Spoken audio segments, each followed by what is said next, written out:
لا حول ولا قوة إلا بالله العلي العظيم. حسبنا الله ونعم الوكيل، نعم المولى ونعم النصير. أعوذ بالله السميع العليم من الشيطان اللعين الرجيم. بسم الله الرحمن الرحيم وبه نستعين. إنه خير ناصر ومعين، وصلى الله على نبينا محمد وأهل بيته الطيبين الطاهرين. اللہم صلی علی محمد و آل محمد وعجل فرجہم الشریف. عزیزان محترم، سامعین کرام، ناظرین ذوی الاحترام، اس سلسلہ دروس کے آج دوسرے درس میں آپ کی خدمت میں یہ بیان کرنا ہے کہ اسلام اور استشراق یعنی اسلام اور اورینٹلسٹ، یہ موضوع ہمارے لیے کیوں قابل اہمیت ہے، اور ان اورینٹلسٹ نے اسلام کے چہرے کو جس طریقے سے آج کے دور میں دنیا کے سامنے پیش کیا ہے، یہ سلسلہ کب قائم ہوا، کتنے ادوار میں، کتنے سٹیجز پر، کتنے لیولز میں انہوں نے اسلام کے اوپر کام کیا ہے، اور کس طریقے سے آج جو اسلام کی امیج بنی ہے، آج جو اسلام کے ہر عمل پر، مسلمانوں کے ہر فعل پر، اسلام کے ہر عقیدے پر، ہر بلیف پر حملہ کیا جا رہا ہے، اسے نیگیٹو پرسپیکٹو میں لیا جا رہا ہے اور منفی نگاہ سے دیکھا جا رہا ہے، اس کے وجوہات کیا ہیں؟ کیا یہ سلسلہ اسی صدی میں شروع ہوا ہے، پچھلے کچھ برس میں شروع ہوا ہے؟ کیا یہ جو دنیا کی نگاہ میں ٹیررزم کا لیبل لگنے لگا ہے اور ٹیررزم کا عنوان دیے جانے لگا ہے، اور اس میں خاص طور پر مسلمانوں کو ٹیررسٹ اور دہشت گرد سمجھا جاتا ہے، پہچنوایا جاتا ہے، یہ اسی صدی کی بات ہے، یا اس سے پہلے بھی ہم نے تاریخ میں ایسے واقعات دیکھے ہیں، ایسے نمونے ہم نے محسوس کیے ہیں جہاں پر اسلام کے خلاف، اسلامی خدمت کے نام پر، اسلامی مطالعات کے نام پر، اسلامک سٹڈیز کے نام پر، اورینٹلزم کے نام پر اسلام کے خلاف کام کیا گیا ہے؟ پچھلے درس میں ہم نے آپ کے سامنے بیان کیا کہ اورینٹلزم کی عام اور جامع ایک کمپریہنسو تعریف کیا ہے، اور یہ بھی بیان کیا کہ اورینٹلزم کو جب ہم اسلام شناسی کے اعتبار سے لیتے ہیں تو اس کی یہ خاص اور اسپیسیفک تعریف کیا ہے۔ دوسرے مرحلے پر ہم نے آپ کے سامنے بیان کیا کہ یہ اورینٹلسٹ یعنی جو غرب میں، مغربی ممالک میں رہنے والے اسلام شناس ہیں، ان کے اس اورینٹلزم کے پیچھے اہداف و مقاصد کیا ہیں، کس بنا پر انہوں نے ان اسلامک سٹڈیز کو شروع کیا، یہ بھی پچھلے درس میں بیان کیا گیا ہے۔ اور ساتھ ہی ساتھ ہم نے آپ کے لیے یہ بھی بیان کیا کہ مسلمانوں کے نظریات ان اورینٹلسٹ کے بارے میں کیا تھے، مسلمانوں نے کن نگاہوں سے اور کس طریقے سے ان کو قبول کیا یا رد کیا، اور کس انداز سے ان کے بارے میں گفتگو کی۔ ایک پرسپیکٹو ہم نے آپ کو بتایا جو ٹوٹلی پازیٹیو اور افرمیٹیو پرسپیکٹو تھا، جہاں پوری طریقے سے ان کا استقبال کیا گیا اور کہا گیا کہ اگر یہ اورینٹلسٹ نہ ہوتے تو شاید مسلمانوں کو جہالت سے نجات نہ ملتی۔ اور دوسری طرف ایک انتہائی نیگیٹو پرسپیکٹو بتایا گیا کہ یہ سب کے سب خائن ہیں، انہوں نے کوئی خدمت انجام نہیں دی ہے، اور امت اسلامیہ میں یا شرقی ممالک میں کہیں بھی اگر کوئی چھوٹا بڑا واقعہ یا حادثہ انجام پایا ہے تو اس کے پیچھے انہی کے ہاتھ ہیں، اور اس کے پیچھے انہی کی منشا اور سازش ہے۔ اگلے مرحلے پر ہم نے آپ کو یہ بتایا کہ ہمارے معتدل علماء کی نگاہ میں، جنہوں نے اس اورینٹلزم کو ایک منصفانہ اعتبار سے، ماڈریٹ انداز سے دیکھا، اس کو سٹڈی کیا، اس کے نتائج پہ غور و فکر کی، ان کی نظر میں اس پورے سلسلے کے کیا نتائج ظاہر ہوئے، ان کے کیا خدمات تھے یا ان کی کیا خیانتیں تھیں، اس کے کچھ ایگزامپلز ہم نے آپ کے سامنے پچھلے درس میں بیان کی۔ یہ بات دوبارہ بیان کرنا انتہائی ضروری ہے کہ ہم کیوں اسلام کو یا اسلام شناسی کو اورینٹلزم یا ویسٹرن اسکالرز اور ان کے فلاسفرز کی نگاہ سے دیکھنا چاہتے ہیں، یا ہم اس بات کو کیوں سٹڈی کر رہے ہیں کہ انہوں نے اسلام کے بارے میں کیا کہا، انہوں نے قرآن کے بارے میں کیا کہا، انہوں نے ہمارے نبی کے بارے میں کیا کہا، کیونکہ یہ بات آج کے دور میں انتہائی ضروری ہے کہ ہم ان کے پرسپیکٹو کو ان کی روٹ میں جا کے سمجھیں۔ آج کے دور میں چاہے وہ مسلمان ہو، چاہے وہ غیر مسلمان ہو، چاہے وہ مغربی ممالک کا رہنے والا ہو، چاہے وہ ایسٹرن کنٹریز کا رہنے والا ہو، تقریباً کم و بیش جتنے بھی عوام الناس ہیں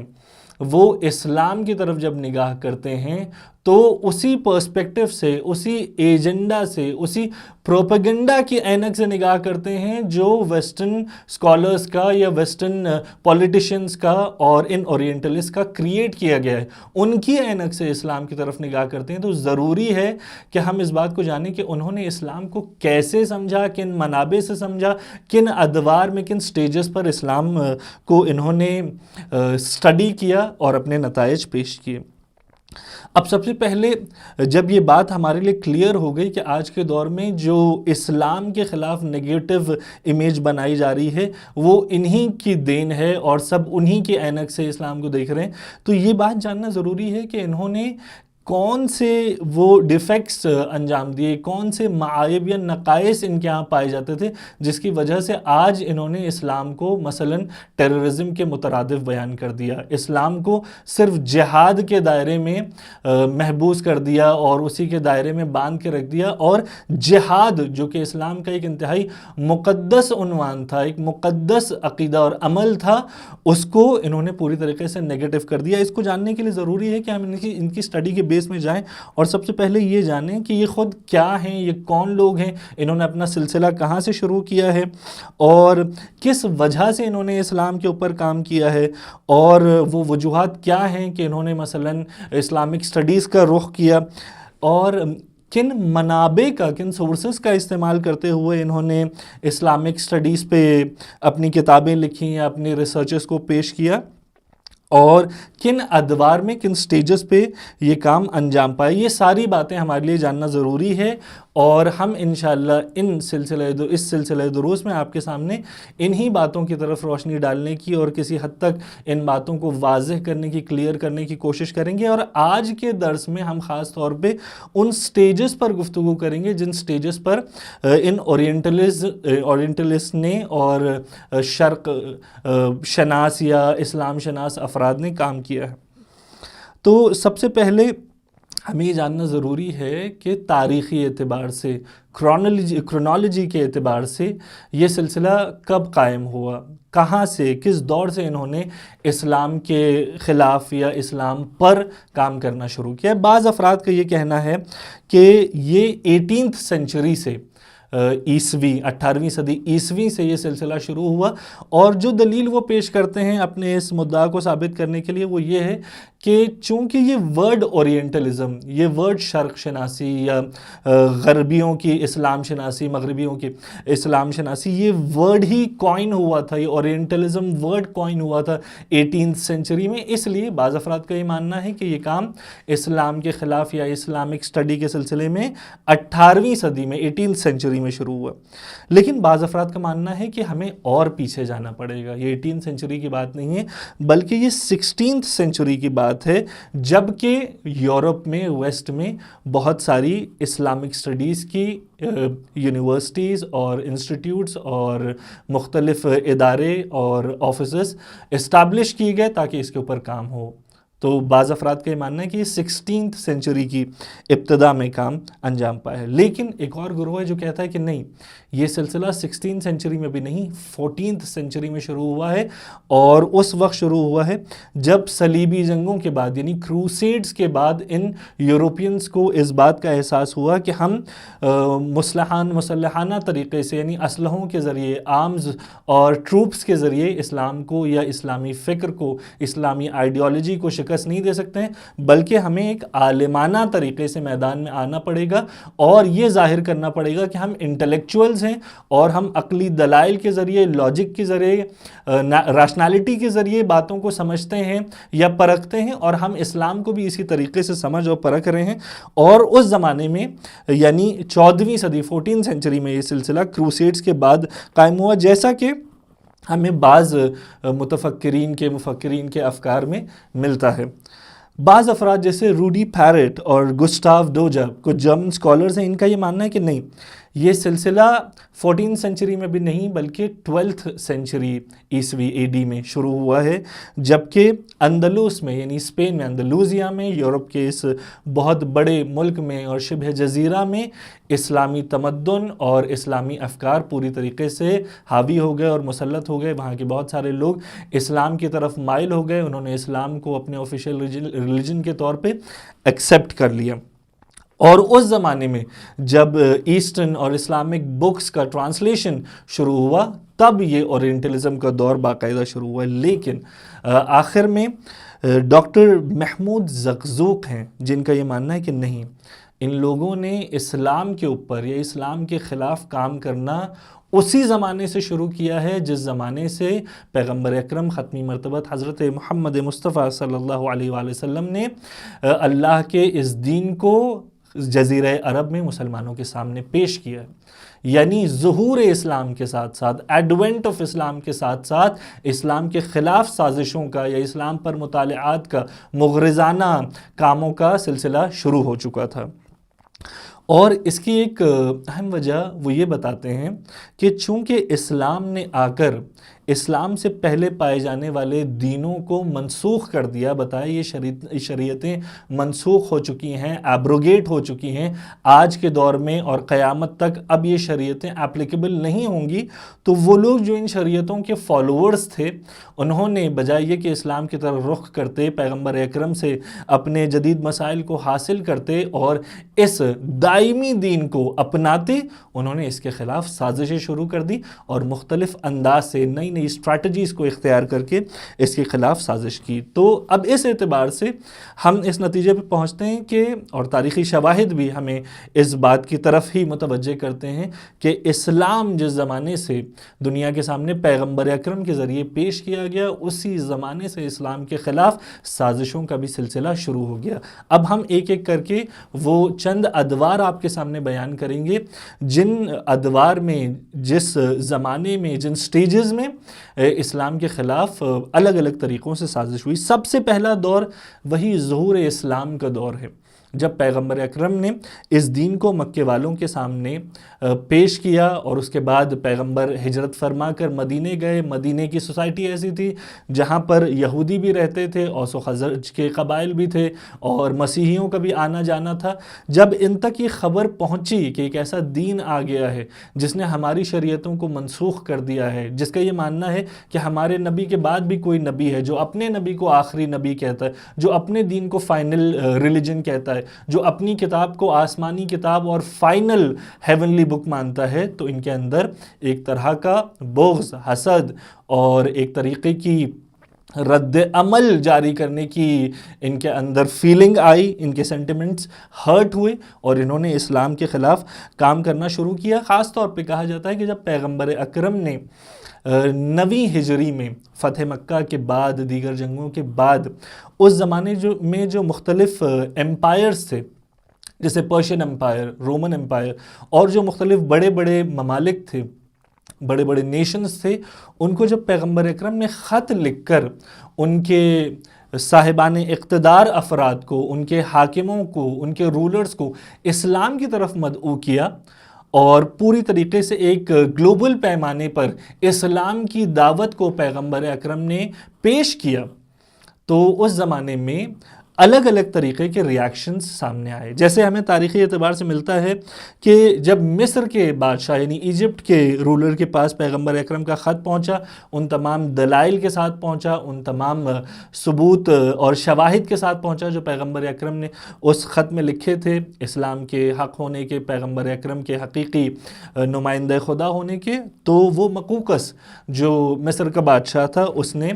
پیغمبر کی دعوت کو قبول کیا۔ حبشہ کا بادشاہ، ابیسینیا، ایتھوپیا کا بادشاہ نجاشی، اس نے بھی اسلام کے اس پیغام کو پیغمبر کے خط پہنچنے پر قبول کیا۔ ساتھ ہی ساتھ شام میں یعنی سیریا یا اس زمانے میں جسے لیونٹ کہا جاتا تھا، اس کے بادشاہوں نے بھی پیغمبر اکرم کے خطوط کا پازیٹیو جواب دیا اور اسلام قبول کرتے ہوئے نظر آئے۔ لیکن ایسے افراد بھی تھے جنہوں نے اس زمانے میں پیغمبر اکرم کا خط موصول ہونے کے بعد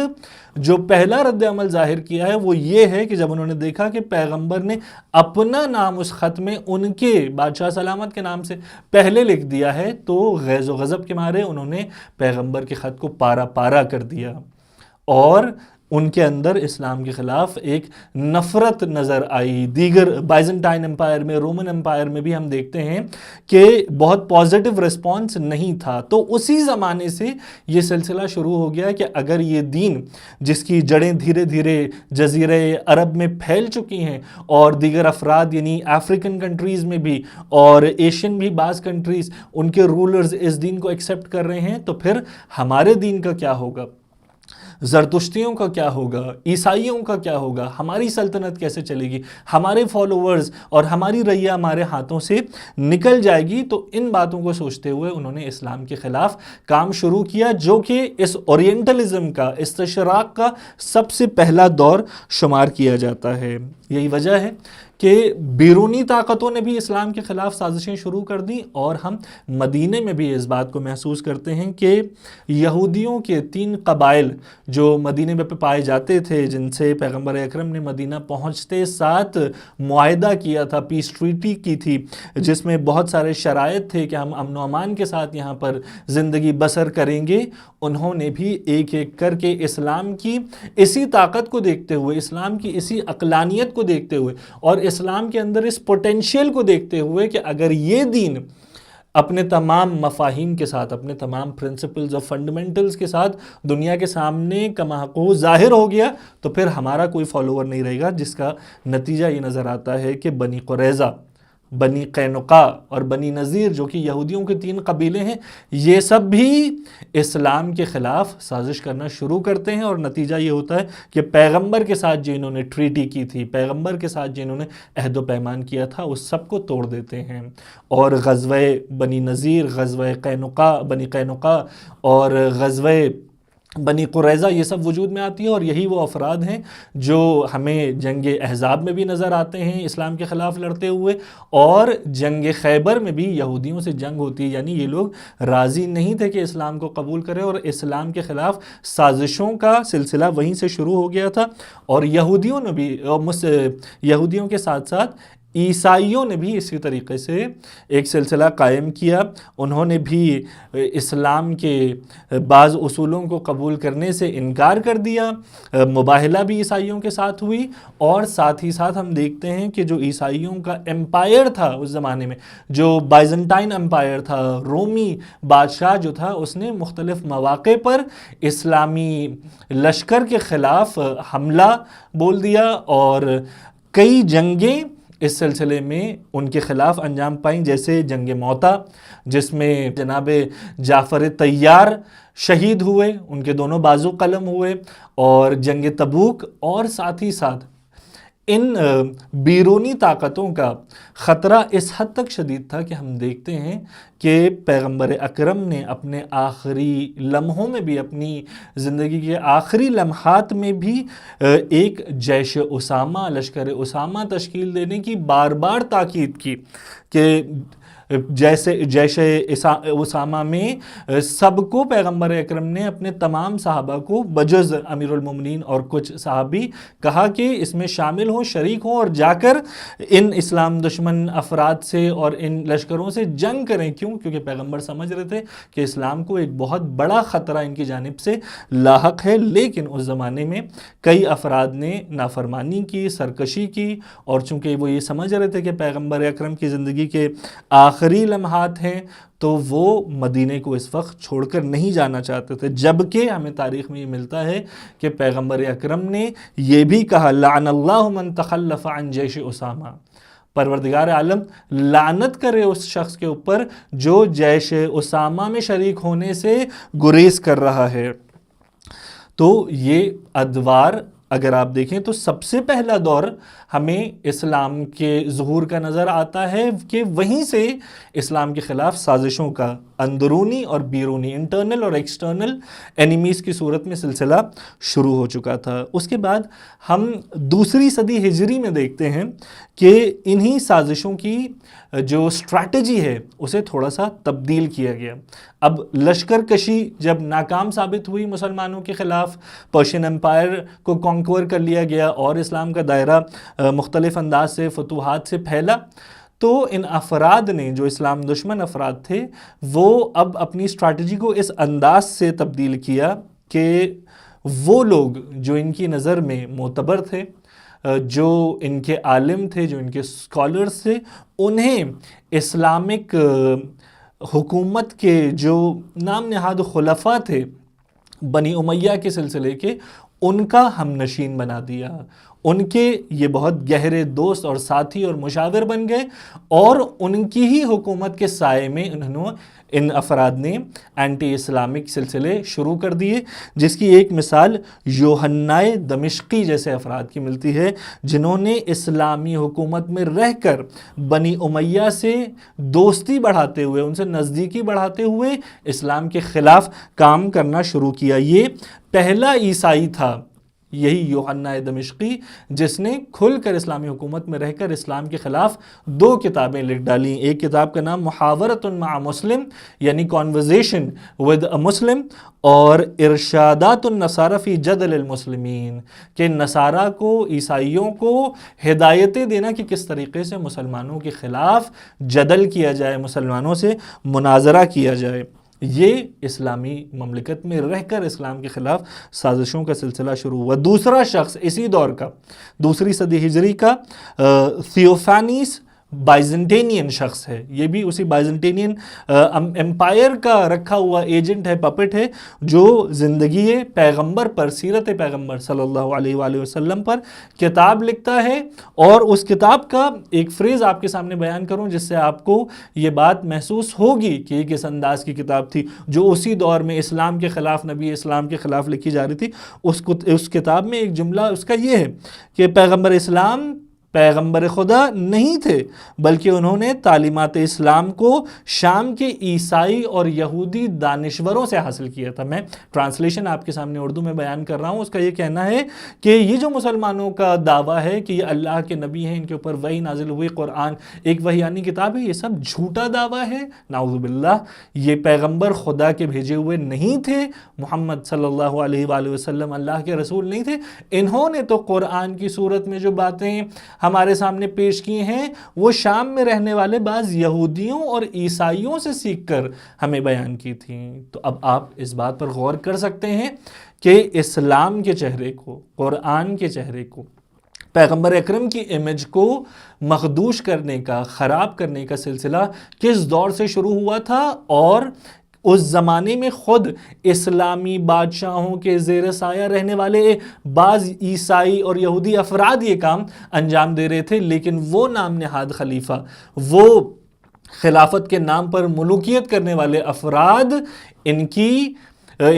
کی باتوں پر روک نہیں لگا رہے تھے اور ان پر لگام نہیں کس رہے تھے، ان کے اوپر کسی بھی طریقے کی ممانعت عائد نہیں کر رہے تھے، جس سے کسی نہ کسی حد تک یہ بات بھی سمجھ میں آتی ہے کہ ان افراد کا بھی، جنہوں نے اسلام کا لبادہ اوڑھا ہوا تھا، جنہوں نے بظاہر اسلام قبول کیا تھا لیکن اندر سے اسلام ان کے دلوں میں نہیں پایا جاتا تھا، ان کا منشا بھی یہی تھا کہ کسی طریقے سے اسلام کی تخریب کی جائے، اسلام کو نابود کیا جائے اور اسلام کو صفحہ ہستی سے مٹایا جائے۔ اس کے بعد اگلے ہم دور میں دیکھتے ہیں 12th سینچری AD میں ہم دیکھتے ہیں کہ ایک عیسائی قرآن مجید کا سب سے پہلا ترجمہ انجام دیتا ہے، سب سے پہلا ٹرانسلیشن قرآن کا منظر عام پر آتا ہے، اور یہ کوئی معمولی عیسائی نہیں ہے، کوئی عام عیسائی نہیں ہے، بلکہ یہ ان کے بہت بڑے چرچ کا ایک پریسٹ ہے، ایک پادری ہے جو قرآن کا ٹرانسلیشن انجام دیتا ہے، اور بظاہر یہ شو کرتا ہے کہ ہم اسلام کو جاننا چاہ رہے ہیں، اسلام شناسی کی طرف ایک قدم بڑھا رہے ہیں۔ اس کا نام ہے پطرس مبجل۔ پطرس پیٹر کا ایک لیٹن فارم ہے، پیٹر کو پطرس کہا جاتا ہے، یعنی اس کا نام پیٹر تھا، جس نے 1143 AD میں 1143 AD میں قرآن کا سب سے پہلا ٹرانسلیشن لیٹن لینگویج میں کیا اور دنیا کے سامنے پیش کیا، اور اس کا مقصد بظاہر یہ تھا کہ ہم اسلام کو سٹڈی کرنا چاہ رہے ہیں، لیکن ابھی کچھ جملوں میں آپ کو یہ بات سمجھ میں آ جائے گی کہ اس کے حقیقی اور واقعی انٹینشنز کیا تھے۔ اس کے بارے میں یہ ملتا ہے کہ یہ اس زمانے میں اسپین کے سفر پر جاتا ہے، جو اندلوسیہ اس زمانے میں کہلاتا تھا، جہاں اسلامی مملکت پائی جاتی۔ 2 سفر پر جانے کے بعد جب یہ دیکھتا ہے کہ دھیرے دھیرے وہاں کے عیسائی اسلام کی طرف متمائل ہو رہے ہیں، اسلام سے رغبت پا رہے ہیں، اسلام قبول کر رہے ہیں، اس سے متاثر ہو رہے ہیں،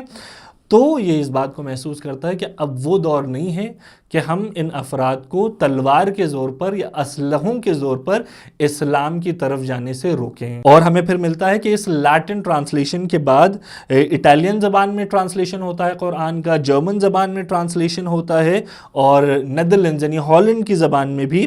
ڈچ زبان میں قرآن کا ٹرانسلیشن ہوتا ہے۔ اور پھر یہی شخص ایک اور کتاب اسلام پر لکھتا ہے، اسلام کی رد میں، اسلام کو ریجیکٹ کرتے ہوئے ایک کتاب لکھتا ہے جس کے 4 حصے ہوتے ہیں، جو ہمارے لیے واقعی قابل غور ہیں، جس سے ہمیں سمجھ میں آئے گا کہ آج کے دور میں یہ جو اسلاموفوبیا ہمیں نظر آ رہا ہے، اسلام ہراسی ہمیں نظر آ رہی ہے، اس کی جڑیں کہاں پر ہیں۔ اس کتاب میں جو 4 پارٹس ہیں، 4 سیکشنز ہیں، اس کا پہلا سیکشن یہ ہے کہ وہ یہ اسٹیبلش کرنا چاہتا ہے کہ یہودیوں اور عیسائیوں کی کتابوں میں کسی طریقے کی کوئی بھی تحریف یا ڈسٹورشن نہیں ہوئی ہے، یہ کتابیں اسی صورت میں ابھی تک باقی ہیں جس صورت میں سب سے پہلے لکھی گئی تھیں یا ان نبیوں پر نازل ہوئی تھی۔ یعنی اسلام نے قرآن کے ذریعے سے جس بات کو اسٹیبلش کیا تھا، پیغمبر اکرم نے جس بات کو بیان کیا تھا کہ ابھی عیسائی اور یہودی جس کتاب کو آسمانی کتاب سمجھ کر اسے فالو کر رہے ہیں، وہ تحریف شدہ ہے، وہ ڈسٹورٹڈ ہے، اس بات کو اس نے ریجیکٹ کر دیا۔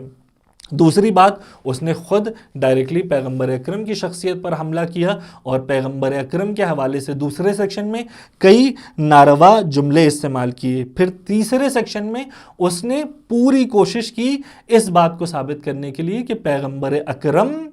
کسی بھی معجزے کے مالک نہیں تھے، انہوں نے کوئی بھی معجزہ نہیں پیش کیا، جبکہ ہم نے سیرت انبیاء میں یہ دیکھا ہے کہ اگر کوئی اللہ کا بھیجا ہوا نبی ہوتا ہے تو وہ ایک معجزے کے ساتھ آتا ہے، وہ اللہ کی کچھ نشانیاں لوگوں کو معجزے کے طور پر دکھاتا ہے جس سے وہ اس دین کی طرف آتے ہیں۔ تو اس نے یہ ثابت کرنے کی کوشش کی، اور پھر نیکسٹ لیول پر یہ بھی ثابت کرتا ہے کہ اسلام میں بہت ساری بدعتیں پائی جاتی ہیں، خرافات پائے جاتے ہیں اور سپرسٹیشنز پائے جاتے ہیں، جس سے یہ سمجھ میں آتا ہے کہ اس کا قرآن کا ٹرانسلیشن کرنا اور کئی کتابوں کا ٹرانسلیشن کروانا اور ان تمام کاموں کو انجام دینا کوئی اسلام دوستی کا نمونہ نہیں تھا، بلکہ یہ اسی سورس کو استعمال کر کے اس کے خلاف کام کرنا چاہ رہا تھا، سازش کرنا چاہ رہا تھا، اور اس کی امیج کو ٹینٹ کرنا چاہ رہا تھا، خراب کرنا چاہ رہا تھا۔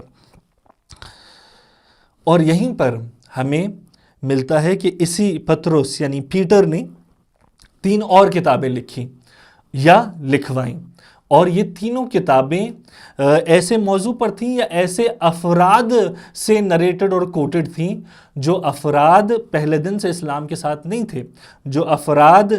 پرانے مسلمان یا جسے کہا جائے کہ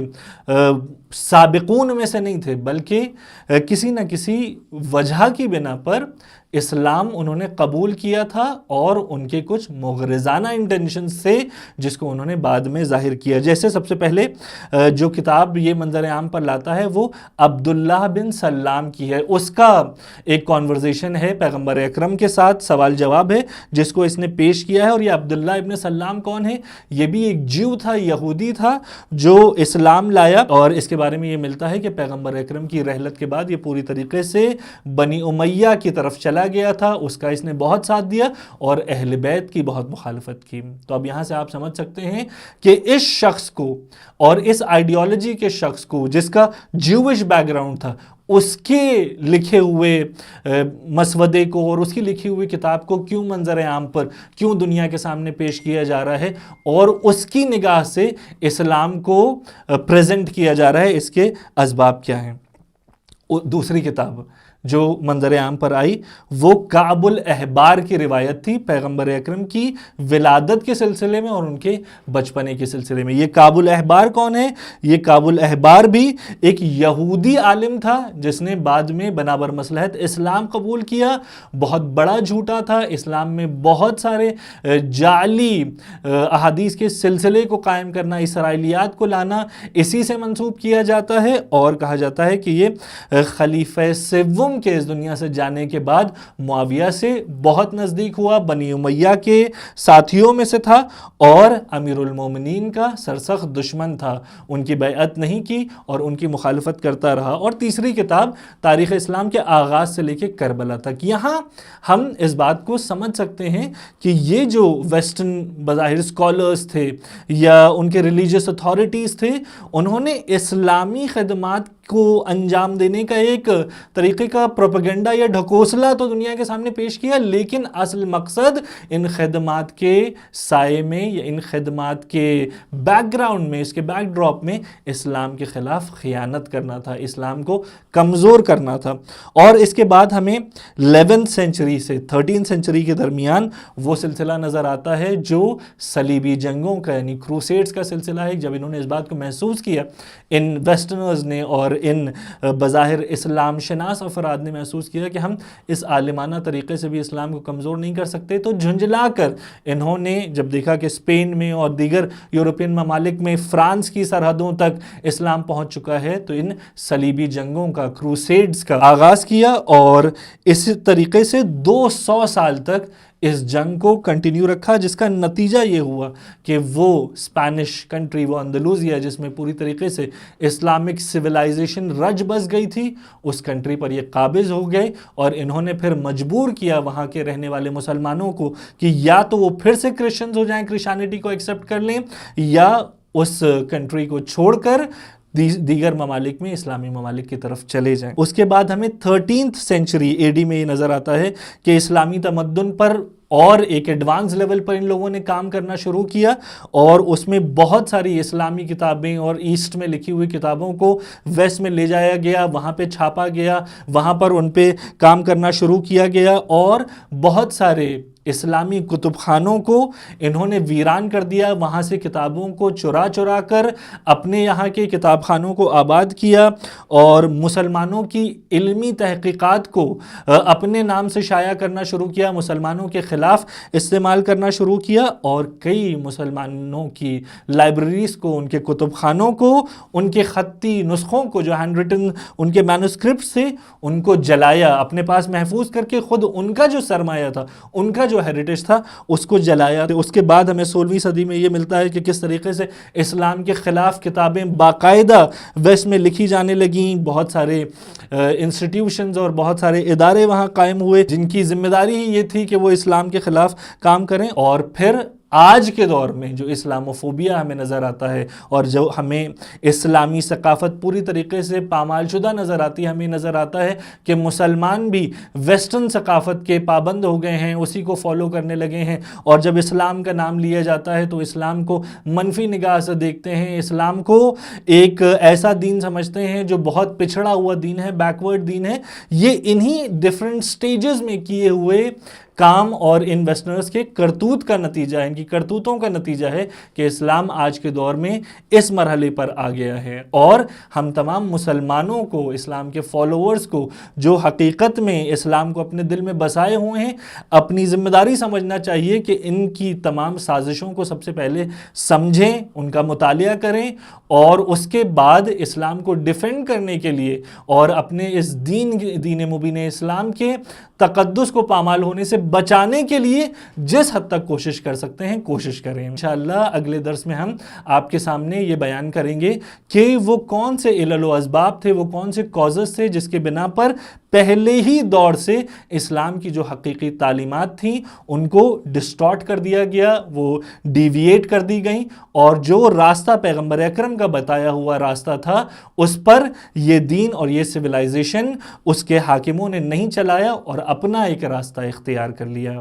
وآخر دعوانا ان الحمدللہ رب العالمین۔